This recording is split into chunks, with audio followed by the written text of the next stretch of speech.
చివరికి చంద్రబాబు నాయుడు గారు ఎంత స్థాయికి దిగజారిపోయాడో మీ అందరూ చూస్తున్నారు కదా. లక్షల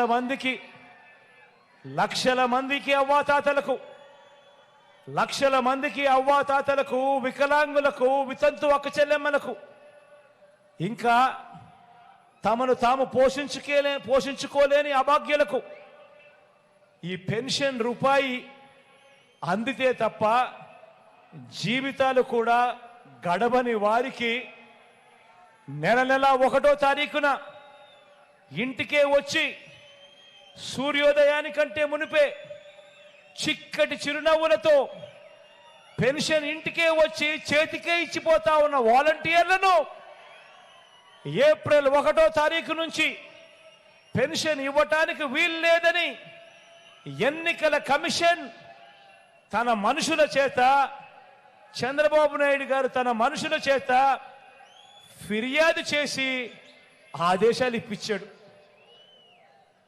ఆలోచన చేయమని అడుగుతా ఉన్నా. పేదలంటే ఈ చంద్రబాబు నాయుడు గారికి ఎంత వ్యతిరేక భావాలు ఉన్నాయో ఒక్కసారి ఆలోచన చేయమని అడుగుతా ఉన్నా.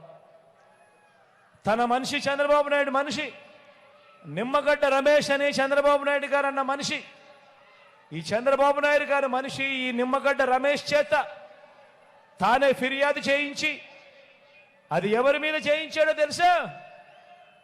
జగన్ మీద కాదు. జగన్ను నేరుగా కొట్టలేడు కాబట్టి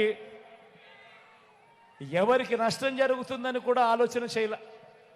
66 లక్షల మంది పేదలకు నష్టం కలిగిస్తా ఉన్నా కూడా కనీసం ఇంకిత జ్ఞానం కూడా లేదు. పేదవాడికి నష్టం జరుగుతూ ఉంది, అవ్వలకు నష్టం జరుగుతూ ఉంది.